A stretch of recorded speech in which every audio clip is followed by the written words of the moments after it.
Hello. I am here with Jen. Some of you might know her as Roxy. She used to skate with Triple D. When was that? 2011 was 11 was the last year. Okay, that sounds about right. Yeah. So I want to preface this video with, if you are uncomfortable with the topic, talking about abortion, then probably good to skip this episode. If you're curious and you want to educate yourself, it is the perfect episode to listen to. I don't know if a lot of you saw my little bio on Jen, but she has worked in abortion care for the last 7 years. She did take a 9-month hiatus from it just to work on mental health care for herself. So she's here to educate us on what abortion care looks like, just to kind of answer a lot of questions and also share her personal story, which I think is super important to listen to, and especially with what's going on in our world today, and I guess especially the last 3 or 4 weeks, we are having essentially our rights taken away from us state by state, and we're fighting it. There are amazing people that are protesting and fighting, and I think to see it in a positive light, it is bringing certain people together. That's kind of how you have to look at it. Myself personally, I've had a hard time with this. I had a therapy appointment yesterday morning because all last week I was struggling with what's happening in the news, and I just feel so sad about it because it's scary, because it is something that affects myself. So I can speak to it a little bit, but I just want to start with having Jen talk about what exactly she does at the clinic and kind of walk us through what it's like for someone to walk in and kind of go through the process and what she does. Okay, so as you saw, I work at one of 4 abortion clinics in the DFW area. It's kind of hard to get into the clinic at times. There's a lot of people that are needing care. Sometimes the appointments can be pushed back a little bit, which, can create more issues, as you get further into the pregnancy. As someone who's walking into the clinic, they are required in the state of Texas to come in for one appointment, to meet with a doctor, have an ultrasound. At that time, we are required to read state mandated information to them, which isn't completely accurate. So, do you think that it's kind of scary for someone to listen to what it is that they say? Definitely. So, there's, in particular, one of the things that comes up quite often is, a lot of people say, well, abortion causes breast cancer. I never heard that. That's the thing that you have to tell people. It does not cause breast cancer. But they have to say it because... We have to say that because if you never carry a pregnancy to term, you are at a higher risk for breast cancer. I see. So that implies that you're assuming that anyone who is there would not ever continue to have, a full-term pregnancy, which is quite the opposite. So, at that appointment, there's also counseling where, they meet with a counselor to go over, different parts of the procedure. And that's what you do. Right? That's, part of what we do. So, we talk about, your choices within, what options you want. And we always want to make sure that you're clear in your decision. I think that's the most important. Are you clear? Yeah. Do you feel like this is the best, option for you at this time? Do you get people that come in and as a counselor you kind of see that they are unsure, and have you ever said, you go think about this because you don't think they're sure, and then they never come back? Yeah, for sure. Yeah. We always provide patients with information, for continuing a pregnancy, adoption referrals, other, healthcare services, things like that they need. You know, and that's it. Like, we're just there to support the person and being able to, you know, have an outlet to discuss what's going on with them, because so and be many in a safe times, space. Yeah. So many times, you know, people are not able to share that, and it, you know, it's really hurtful. That they don't have any support, and so that's kind of where we come in. To be able to be that support and the outlet. So I think that that's so interesting, because that's something that I'm sure a lot of you guys out there is something new to learn, because I think what people expect is people go into abortion clinic and you're like, okay, yeah, get it done, whereas you are giving them options, and you can even turn like say, hey, you're not unsure, or here's adoption. And I think that's really awesome to know that it's not like you're just like, okay, like just get in there and do it. So definitely. We want to empower people to make the best decisions for themselves in whatever decision that is. I mean, that's what being pro-choice is having the choice to do what you want with your body. And I think that a lot of people don't realize that it is a human right, and I think that's what made me so upset about it in general last week, is like we are moving backwards, it seems like. And I shared my grandma's story, and I thought it was just so relevant to what's happening, because it happened in the 60s.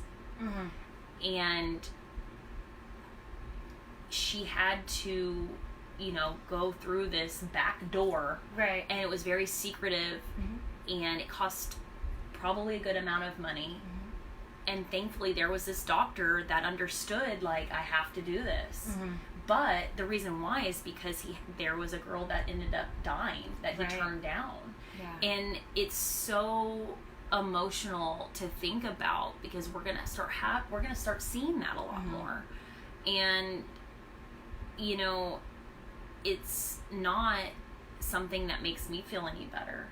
And I want to share this with people. It's not always, I can't be a mom, you know. That's not the case. I had a very traumatic experience, and I know it probably in the eyes of outsiders didn't seem traumatic. It could have been way worse. I could have been in labor for 3 days. You know, some people go through that. I can't imagine. But for me, I can't imagine living through that again. And I would not. And, you know, Joel and I have talked about, my husband and I have talked about, you know, if we wanted another kid.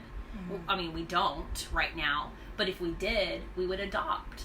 Because I'm not putting myself through that. And if something happened, because life happens, and if mistakes happen, and if there was some reason that I, you know, woke up one day and I realized I was pregnant, I mean, 100,000% I would want that right, that choice to not go through that.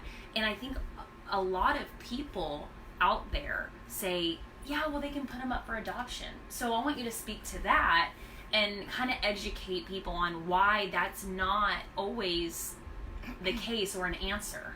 Yeah, for sure. I mean, just like what you said, like with, you know, traumatic deliveries, I mean, pregnancy is not easy. No. I mean, for a lot of people, can be time off work. You know, being very, very sick, you know, and not wanting to go through that again, because, you know, they have children at home that they have to take care of. And right now, like, you know, what's important are the people who are here now. And, you know, sex is normal. It's healthy. You know, things happen all the time. You know, birth control isn't always effective.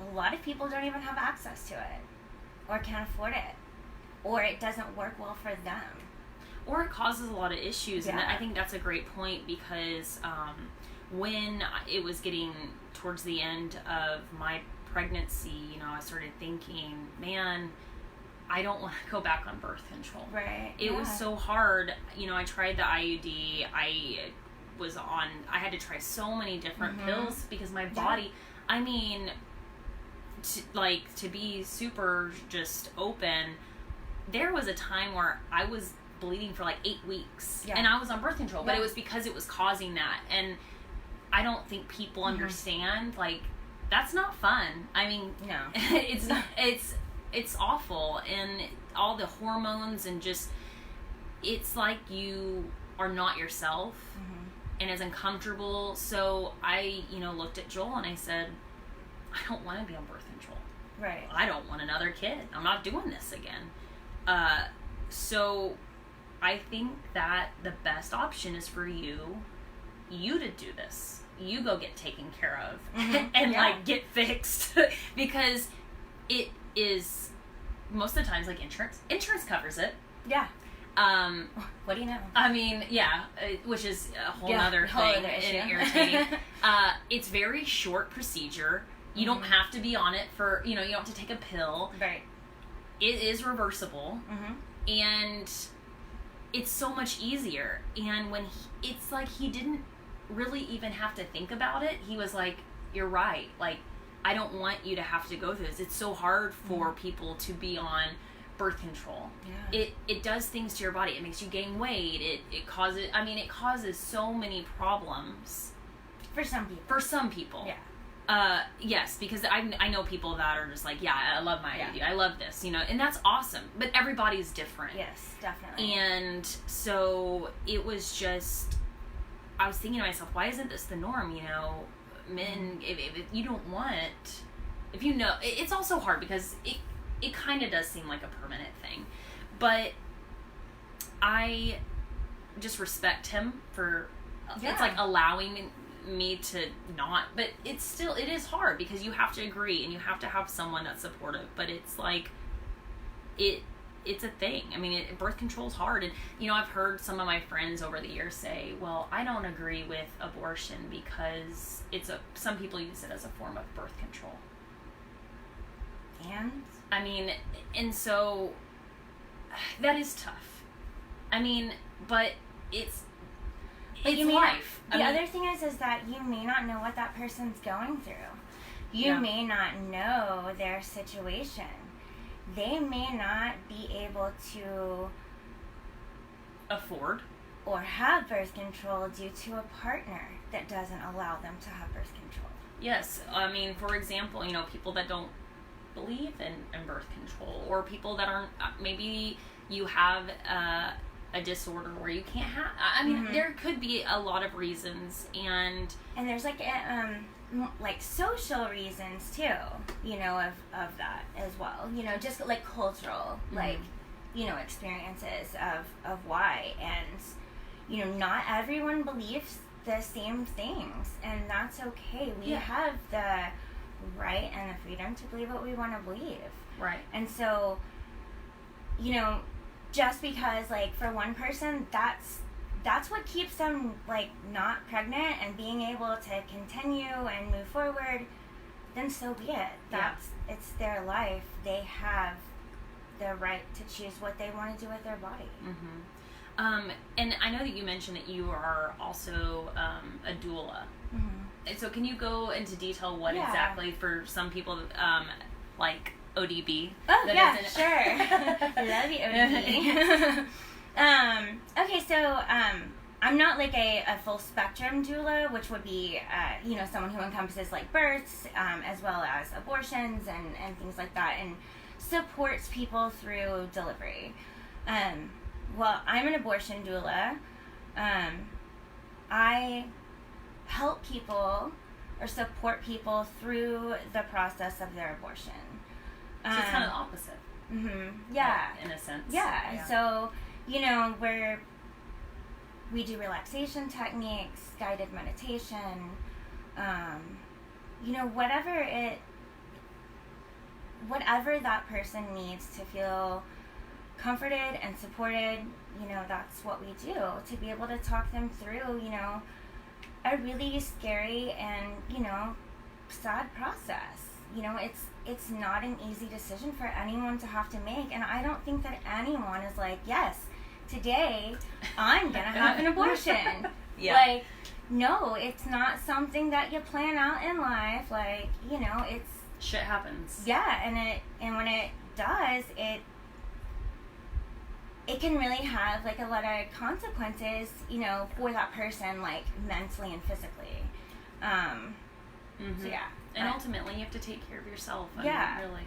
Well, and another reason that I really wanted to do this is because Jen has such a unique story in how she ended up in this field of work, and also kind of just her personal story. So she wrote down her story, and so she's going to read it to you guys, and I'll let you pull that up. All right. You have 1,000 apps on your phone. I do. I like to look at random things. All right. So this is my abortion story. I remember when I first learned about abortion. I was 12 and at school, and we were having some sort of sex education, like, talk. I remember one of the teachers talking about her opinion of abortion, which happened to be very anti-abortion. I remember being really confused, and later that night I was eating dinner with my mom.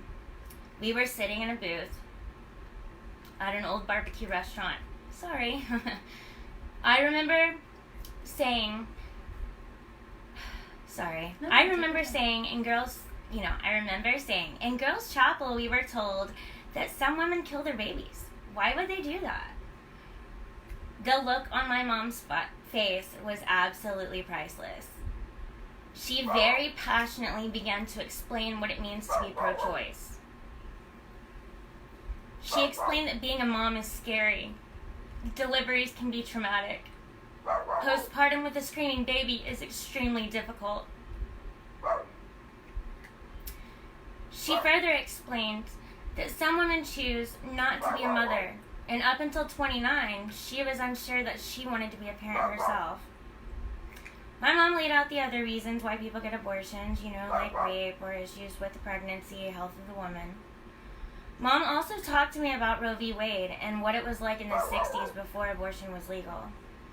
She recalled hearing several stories in high school of girls dying from unsafe abortions. This conversation has stuck with me over the years. I honestly never imagined that I would someday make the decision myself. I mean, I was definitely open to it if it was needed, but whoever really intends to get an abortion? At the age of 30-something, I had an unintended pregnancy. And honestly, I had always been unsure if I ever wanted to be a parent. At the time, I was working 2 jobs, about to move in with my boyfriend, now husband, and had also been on birth control for, years. So here we are, a positive test, and a meltdown. We love each other, and we are in our 30s. However, I did not feel like I was in the place to be a parent. I struggled with anxiety and depression.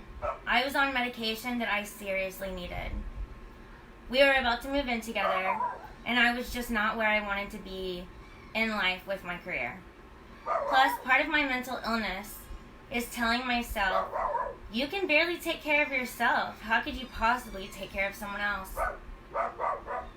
That lovely negative mental tape that always plays when you are hit with a crisis? Well, we went back and forth with what to do, knowing deep down what I really wanted or needed to do. We talked and discussed the future, and we decided together it was best to end the pregnancy and wait a few years before starting our family. So I called a clinic in Dallas, and I was told I had to come in for at least 2 appointments and wait at least 24 hours before being able to actually have the procedure.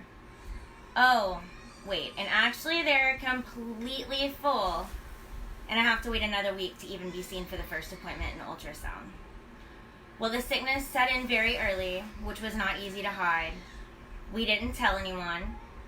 I was ashamed due to the stigma. We get to the appointment, we sit in the parking lot giving ourselves a pep talk. We walk in and it's shoulder to shoulder in the waiting room. Everyone looks absolutely miserable and sick. We wait and wait and wait. Finally, I get called back for the ultrasounds and to meet the doctor. I was told a variety of scary facts, I say that loosely, that was required to be read by the doctor and was written by the state of Texas. Then I had my first vaginal ultrasound, which completely awkward. That's all I can say. Then I was asked if I wanted to see the sonogram.